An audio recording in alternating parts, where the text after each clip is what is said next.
কৃষি দপ্তর এবং হর্টি দপ্তর, কৃষি এবং উদ্যান দপ্তর, এই দুটো দপ্তরের রিভিউ মিটিং চলছে। আগামী দিনে কৃষি ক্ষেত্রে এবং তার সহযোগী ক্ষেত্রে যাতে আরো বেশি আমরা এই রাজ্যে উৎপাদন বাড়াতে পারি, সেক্ষেত্রে আমাদের কি কি করা উচিত, সেন্ট্রাল গভর্নমেন্ট থেকে আমরা কি পাচ্ছি, রাজ্য সরকার আমরা কি দিচ্ছি, এটা নিয়ে আজকে ডিডিএ এবং এসএ লেভেলদের মিটিং আমরা এখানে করছি। আলোচনা প্রায় শেষ। এখানে আলোচনা ছিলেন আমাদের কৃষি সচিব অপূর্ব রায়, ডাইরেক্টর এগ্রিকালচার সরঞ্জিত বাবু এবং ডাইরেক্টর হর্টিকালচার ফণীভূষণ জমাতিয়া সহ অন্যান্য আধিকারিকরা। আমাদের আজকের মিটিং এর গুরুত্ব এখানে প্রধানমন্ত্রী শপথ নেওয়ার প্রথম মিটিং এ উনি যে ফাইলটা প্রথম সই করেছে সেই ফাইলটি হল কৃষকদের জন্য কৃষক সম্মান নিধি প্রকল্প এবং 9,30,000 9 কোটি 30 লক্ষ 9,30,000 না 9 কোটি 30 লক্ষ কৃষকদের জন্য কৃষক সম্মান নিধির 17th ইনস্টলমেন্ট উনি রিলিজ করেছেন প্রায় 20,000 কোটি টাকার উপর। এবং আপনারা জানেন আমাদের রাজ্যে এই পর্যন্ত কৃষক সম্মান নিধি প্রকল্পে 2,52,907 জন কৃষক বেনিফিট পেয়েছেন, বছরে 6,000 টাকা, এবং তাদের অ্যাকাউন্টে গেছে 687 কোটি 43 লক্ষ টাকা। এই যে 17th আগ পর্যন্ত 17th টাকা যখন আমাদের রাজ্যে শেয়ারে আসবে তখন এটা আরো যুক্ত হবে। আমরা চাইছি প্রায় প্রত্যেক কৃষক, এটা আজকে গুরুত্ব মিটিং এর, এখানে প্রত্যেক কৃষককে এই রেজিস্ট্রেশনের আওতায় আনতে হবে, যদিও অনলাইন, কিন্তু আমাদের কৃষি দপ্তরও যাতে এটার বেশি গুরুত্ব দেয়, কৃষকদের যাতে সচেতন করায় যে আপনি কৃষি কাজ করছেন, আপনার জমি আছে, আপনি কেন রেজিস্ট্রেশন করছেন না, করলে তো আপনি 6,000 টাকা বছরে পাবেন। তো এটা আমরা এটার জন্য আজকের মিটিং এ এটাই গুরুত্ব দিচ্ছি যে যত কৃষক আছে সবাই যেন ইনভলভ হয়, তাদের যেন রেজিস্ট্রেশন করা হয়। দ্বিতীয়ত, আমরা এই যে দেখবেন আমাদের যেহেতু বঙ্গোপসাগরের কাছে আমাদের রাজ্য, কাছেই আমাদের প্রায় সময় দেখবেন আমাদের ঘূর্ণিঝড় হয়, সাইক্লোন হয়, এবং তাদের কৃষি জমি ক্ষতি হয়, কৃষি ফসল ক্ষতি হয়। সেই জন্য আমরা যে ফসল বীমা যোজনার উপরে গুরুত্ব দিচ্ছি। আপনারা একটা তথ্য দেখলে বুঝবেন, আগে যে বলেছিলাম এই কৃষক সম্মান নিধি প্রকল্প কিন্তু এই যে ডাবল ইঞ্জিনের সরকারের আগে কিন্তু ছিল না, ত্রিপুরা রাজ্য পায়নি, ভারতবর্ষে কেউ পায়নি। ফসল বীমা যোজনায় আগে ছিল। আমরা যদি দেখি 2013 থেকে 17 এই 5 বছরে সারা রাজ্যে কৃষকদের 23,454 জনকে তৎকালীন সরকার তাদের ফসল বীমা যোজনা আওতায় আনতে পেরেছে। আমরা এনেছি 13,89,081। দেখুন ফিগারটা, এই সরকার যে প্রো ফার্মার, এটা এই তথ্যটা দিলে আপনি বুঝতে পারবেন। 13 থেকে 17 পর্যন্ত তারা মাত্র 23,454 জনকে ফসল বীমা যোজনা আনতে পেরেছে। আমরা এনেছি 13,89,081 জন, এবং তাদের সময় এই যে ফসল বীমা যোজনার টাকা পেয়েছে 1,70,00,000। আমরা সময় পেয়েছে যে আমাদের সময় যে এগুলি 9,43,00,000। তো কৃষকদের প্রতি আমরা কতটুকু দায়বদ্ধ, এটা যেন আরো বেশি মানুষ ফসল বীমা যোজনা আসে, আজকের মিটিং এ রিভিউ মিটিং এটা। আরেকটা ইম্পর্টেন্ট জিনিস, সব কৃষি নিয়ে, যেহেতু প্রধানমন্ত্রী কৃষকদের সবচেয়ে বেশি গুরুত্ব দিচ্ছে, বলছে যতজন কৃষক কৃষি কাজ করে, কৃষি কাজ না করলে তাকে সাহায্য করার দরকার নেই। কৃষি দপ্তরের যে অর্থটা, সে অর্থ কৃষি কাজে যুক্ত যারা তারা। কৃষি ঋণ আমাদের রাজ্যে আমাদের পিরিয়ডে আমরা কৃষি ঋণ দিয়েছি 3,45,799 জনকে। কত কোটি টাকা? 1,822,73,00,000 কৃষি ঋণ। এবার যদি আমি গড়ে কৃষকদের ধরি, তাহলে 52,712 টাকা করে কৃষকরা ঋণ পেয়েছে, সব সব কৃষক। কিন্তু কেউ নাও নিতে পারে, কিন্তু 1,822,73,00,000 টাকা কিন্তু মন্ত্রী একটা প্রেস কনফারেন্স করেছে। আমরা আগামী 15 তারিখ থেকে আমরা ফুড পেডি প্রকিউরমেন্ট করব।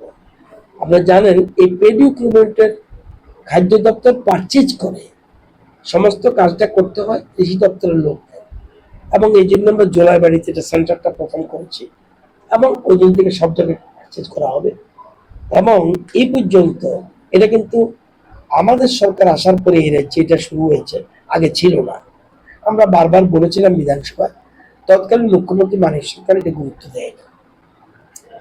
আমরা এই পর্যন্ত কৃষকদের থেকে 1,92,000 MT আমরা পারচেজ করেছি কৃষকদের থেকে, যাতে সহায়ক মূল্য অতি বেশি পয়সা পায়, মার্কেট থেকে যেন বেশি পয়সা পেতে পারে।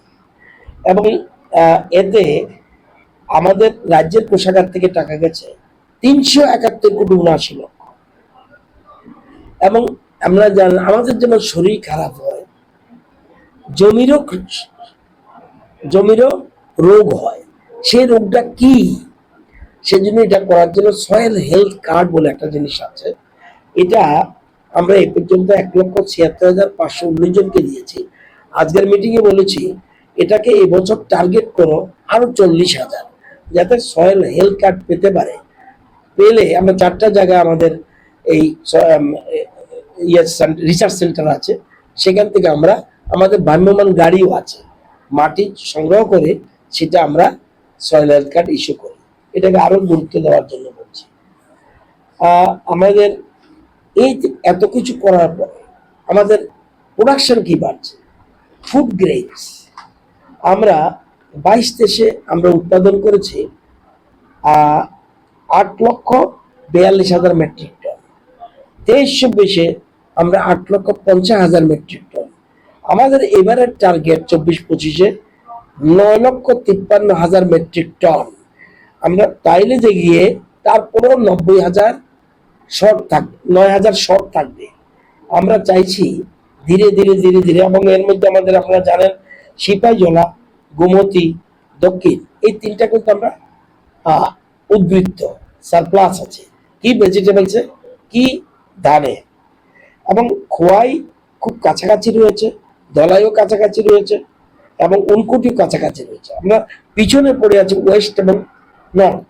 এই কাছাকাছি জায়গাগুলিকে আরো বেশি যাতে উৎপাদন বাড়াতে যায়, সেই জন্য আমরা গুরুত্ব দিয়ে যাবো। কি কি করতে হবে সেটা আমরা আলোচনা করেছি। ধানের ক্ষেত্রে আপনারা জানেন যে ভারতবর্ষের মধ্যে আমরা 5th পজিশন বর্তমানে। আমরা প্রতি হেক্টরে 3,459 কেজি আমরা ধান উৎপাদন করি। আমাদের আমাদের 4টা রাজ্যের পরেই আমাদের স্থান। এবং আমরা 23-24-এ ধান উৎপাদন করেছি 7,92,000 মেট্রিক টন, এবং 24-25-এ আমাদের উৎপাদন হলো 8,75,000 মেট্রিক টন।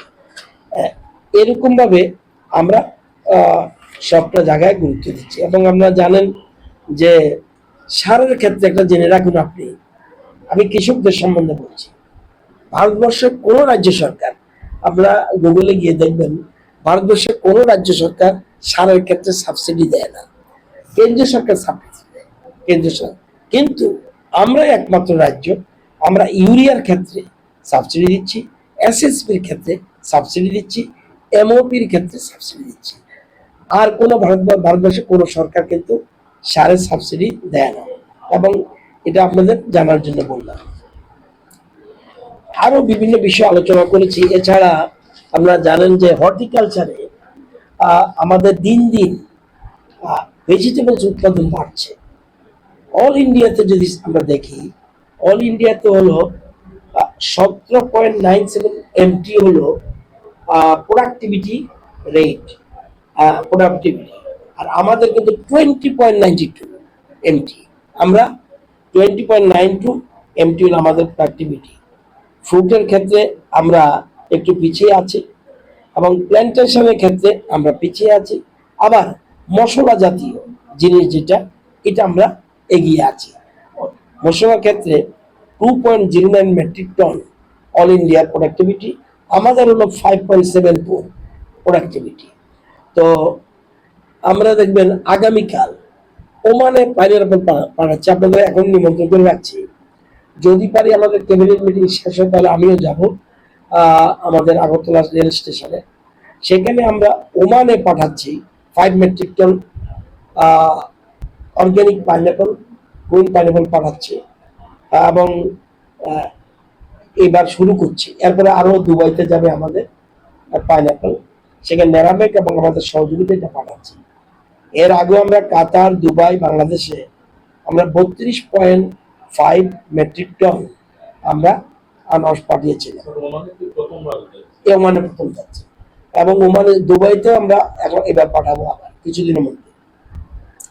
এবং এছাড়াও দুবাই, বাংলাদেশ ছাড়াও কাঁঠাল, বেল, তেঁতুল, সাতকারা, এই জিনিসগুলি, আদা আমরা জার্মানিতে পাঠিয়েছি এর আগে। এবং কাঁঠাল আমরা পাঠিয়েছি, বেল, তেঁতুল, সাতকারা বলে একটা ফল আছে, এবং আদা, জার্মানি, বাংলাদেশ এবং এইসব জায়গায় আমরা পাঠিয়েছি। এবং আমরা দুভাবে টাকা দিই। একটা হলো ফসল বীমা যোজনা প্রকল্পের প্রধানমন্ত্রী ফসল বীমা যোজনা, আরেকটা স্কিমে দেই SDRF। সেই টাকা অলরেডি স্যাংশন হয়েছে। এই যে কিছুদিন আগে যে ক্ষতি হয়েছে, SDF এর স্যাংশন হয়েছে, কিন্তু আমরা এর মধ্যে ডিবিটির মাধ্যমে সবাইকে দিয়ে দেবো। এটা নিয়ে আমরা নতুন করে আজকে একটা মিটিং এ চিন্তা করছি, আমরা কেন ইন্স্যুরেন্স কোম্পানিকে টাকা দেব। এটা দেখবেন অ্যাসেম্বলিতেও বিভিন্ন এমএলএরা বলছে যে ইন্স্যুরেন্স কোম্পানি, তাদেরকে না দিয়ে আমরা যে টাকাটা দিচ্ছি আমাদের রাজ্য সরকার কৃষকদের, সেটা আমরা সরাসরি সার্ভে করে তাদেরকে যদি দিয়ে দিই ডিবিটির মাধ্যমে, অনেক বেটার। তাহলে ইন্স্যুরেন্স কোম্পানি বেনিফিট পাবে না, আমি কেন একটা সংস্থাকে টাকা দেবো। এটা নিয়ে আলোচনা হচ্ছে, এখনো ফাইনাল কিছু করিনি। অফিসারদের সাথে আলোচনা হচ্ছে, তারা যারা প্লেস করলে ক্যাবিনেটে প্লেস করবো, তখন মুখ্যমন্ত্রী সহ অন্যান্য মন্ত্রীরা থাকবে। এটা দিলে আমার মনে হয় আমরা দেখা যায় বছরে ইন্স্যুরেন্স কোম্পানিকে আমরা 8 কোটি টাকার মতো দেই, যদিও বেনিফিট 8 কোটি টাকা কৃষকরা পাচ্ছে না, কম পাচ্ছে। যে আমি 8 কোটি টাকা ডাইরেক্ট দিয়ে দেব, যারা ক্ষতিগ্রস্ত হয়েছে, ক্ষতি না হলে খুব ভালো, সরকারের টাকা সরকারের কাছে থাকবে, ক্ষতি হলে তারা পেয়ে গেল। আমি একটা হিসাব করে দেখেছি, তাহলে ইন্স্যুরেন্স কোম্পানি থেকে আমরা বেশি দিই। এখন এটা আলোচনা পর্যায়ে আজকে উঠে এসছে নতুন কথা, সেজন্য আমরা এটা নিয়ে আলোচনা করব। ক্যাবিনেটের প্রয়োজন আছে, মুখ্যমন্ত্রীর সাথে এবং ক্যাবিনেটের সাথে না বলে এগুলো ফাইনাল কিছু করতে হবে। এটা আমরা এখনো শেয়ারটা পাইনি, ভালোই পাবো আমরা। আমার ধারণা 50-60 কোটি টাকা হবে, কিন্তু আমি নট শিওর। কারণ এটা আমাদের, কারণ যে রেজিস্ট্রেশনের পরে আবার অনেক সময় কমে বাড়ে, সেই জন্য সেই অনুযায়ী টাকা ওরা ডাইরেক্ট ওখান থেকে তাদের ট্রানজেকশন দেখে, কতজন রেজিস্ট্রেশনে আছে, কতজন পাওয়ার যোগ্য, ওই হিসাবে আসে। আমরা দিল্লি হাটে একটা প্রোগ্রাম করেছিলাম, সেলার বায়ার্স মিট। এবার আমরা এই 20 তারিখ করছি ইন্দুরে, মধ্যপ্রদেশের ইন্দুরে আমরা করতে যাচ্ছি। আমি নিজে যাওয়ার চেষ্টা করব রাজ্যের, দেশের কৃষি মন্ত্রীকে এখানে রাখার জন্য। যদি উনি টাইম দিতে পারবে, কতটুকু পারবে জানি না। ওই রাজ্যের কৃষি মন্ত্রী এবং ওখানকার ইন্দুর সিটির মেয়র থাকবেন, ওই এলাকার এমএলএও থাকবেন। আমাদের যাওয়া হচ্ছে ইন্দুরে, আমরা একটা বায়ার সেলার্স মিটিং এ আমরা যাচ্ছি। তো মূল জিনিসটা মনে রাখবেন, কৃষি এবং কৃষি যেমন এগ্রি, হর্টি, ফিশারি অ্যান্ড পশুপালন, এই কয়টি ক্ষেত্রে আমরা স্বাবলম্বী আমাদের হতে হবে। যদিও আমাদের জমি কমছে, কারণ নতুন নতুন লোক আসছে, নতুন পরিবার বাড়ছে, তাদের ঘর বানাতে হচ্ছে, জাতীয় সড়ক হচ্ছে, তো এইসবের জন্য জমি কমছে। কিন্তু আধুনিক টেকনোলজি লাগিয়ে আমরা যত বেশি পারি এটাকে কৃষি ডেভেলপমেন্ট করছি। আর আমরা সবচেয়ে বেশি গুরুত্ব দিচ্ছি কি ডিমান্ড, বা চিন্তা করতে পারবেন না। যেমন অয়েল, পাম অয়েল ভীষণ ডিমান্ড, এবং আমরা প্রচুর জনজাতি অঞ্চলের মানুষ, সাধারণ মানুষ, বাঙালি, ট্রাইবেল সবাই কিন্তু এগিয়ে আসছে, পুরো আমরা করছি। এবং নট অনলি দিস, এই প্রোডাকশন রাবারের মতো 7 বছর ওয়েট করতে হবে না, 4 বছরের ফসল হবে, এবং তুফানে কিন্তু গাছগুলি পড়বে না, এবং ফসলটাকে আপনি কোনো বানরে খাবে না বা অন্য কোনো পশু পাখি খেতে পারবে না। তো এটা একটা বিরাট লাভ, এবং 4 বছরের প্রোডাকশন, এবং সবকিছু সরকার করে দিচ্ছে। সবচেয়ে কথা হলো এই যে প্রোডাকশনটা হবে স্পট থেকে কি পারচেজ করবে, স্পট থেকে পারচেজ বাধ্যতামূলক, এবং সেন্ট্রাল গভর্নমেন্ট থেকে ইস্যুড রেট বলে দিয়েছে, এর কমে তুমি পারচেজ করতে পারবে না, কিনতে হবে তোমাকে, এবং বছর বছর 2% করে বৃদ্ধি হবে। এবং এবং আরো একটা জিনিস, যে নাল কাটাতে আমরা খুব সম্ভব 15 হেক্টর জায়গা আমরা দিয়েছি একটা সংস্থাকে লিজের মাধ্যমে। তারা এখানে রিসার্চ সেন্টার করবে। মালয়েশিয়াতে যে রিসার্চ সেন্টার আমি গিয়েছিলাম, ইন্ডিয়াতে কোনো এই প্রাইভেট সংস্থার মাধ্যমে আমাদের ইন্ডিয়াতে কোনো রিসার্চ সেন্টার নেই। আমরা নাল কাটাতে জায়গা দিয়েছি, অলরেডি এগ্রিমেন্ট হয়ে গেছে, সেখানে এসে ওরা রিসার্চ সেন্টার করবে শুধু পাম অয়েলের জন্য। তো এইখানে আমরা একটা এই জায়গা এটাতে ক্ষেত্রে আমরা, এবং প্রধানমন্ত্রী চাইছেন এই যে অয়েলের জন্য আমাদের প্রচুর টাকা চলে যাচ্ছে বাইরে বিদেশে, সেই টাকা যেন যেতে না হয়, সেজন্য আমাদের পাম অয়েল উপরে গুরুত্ব দিচ্ছে। অন্ধ্রের পরেই আমাদের সয়েল হলো সবচেয়ে ভালো, সেই জন্য আমরা পাম অয়েলের উপরে গুরুত্ব দিচ্ছি। আজকের মিটিংয়ে সেটা যেন আরো বেশি করে মানুষ এগিয়ে আসে, তার জন্য আমরা চেষ্টা করছি। আজকে রিভিউ মিটিংয়ে মোটামুটি করার ক্ষেত্রে গতবার থেকে এবার ভালো, গতবার থেকে ভালো, এবং আমি পরিষ্কার বলেছি টাকার স্কিম অনুযায়ী টাকা ভালো করে অর্থ বুঝতে হবে। স্কিম অনুযায়ী টাকার অভাব নেই, কোনো কিন্তু আনস্পেন্ড মানি যাতে না থাকে। এর অনেক আগে আনস্পেন্ড ছিল, আমরা এবছর থেকে গত বছর থেকেই আনস্পেন্ড মানি যাতে না থাকে। যে স্কিম আছে সেই স্কিমের মধ্যে, স্কিমের টাকা সরাতে পারবো না, ওই স্কিমে রেখেই এটা যেন খরচ করে এবং কৃষকদের বেনিফিট পায়। সেই জন্য কিছু কিছু জায়গায় আছে, সেগুলি আমরা সংশোধনের জন্য আমরা প্ল্যান করেছি, এবং আমরা টাইম টেবিল, টাইম লিমিট করে দিয়েছি, এই সময়ের মধ্যে কাজগুলি করতে হবে। এবং অনেকগুলি কৃষি মার্কেট আমরা করতে যাচ্ছি, এবং মেশিনারি, প্রচুর পরিমাণে মেশিনারি দিচ্ছি। আপনার এটা বলেন, ড্রোন বলেন, তারপরে আমাদের পাওয়ার টিলার বলেন, ট্রাক্টর বলেন, আরো বিভিন্ন জাতের যন্ত্র, ধান কাটার মেশিন বলেন, ধান রোপণ করার জন্য মেশিন বলেন, প্রচুর দিচ্ছি। এবারও টাকার কোনো অসুবিধা নেই, প্রচুর পরিমাণে বিলি করব। আধুনিক যন্ত্রপাতি ছাড়া আপনি, কারণ এখন শ্রমিকদের সংখ্যা কম, মানুষের পার ক্যাপিটা ইনকাম বেড়ে গেছে, তো সুতরাং আপনাকে কৃষি যন্ত্রপাতি দিলে আপনি নিজের কাজ নিজেই করতে পারবেন, আপনার শ্রমিকের উপর নির্ভর করতে হবে না। তো এই জিনিসগুলি আলোচনা করেছি। কিছু কিছু ত্রুটি রিভিউ মানেই তো যাতে ত্রুটিগুলি ফিল আপ করা যায়, এই জন্য। সুতরাং ত্রুটি থাকবে, ত্রুটি যাতে আমরা ত্রুটি মুক্ত কিছুই নই, আমরা সমস্যা থাকবে, সমস্যার সমাধানের জন্য আমরা চেষ্টা করব।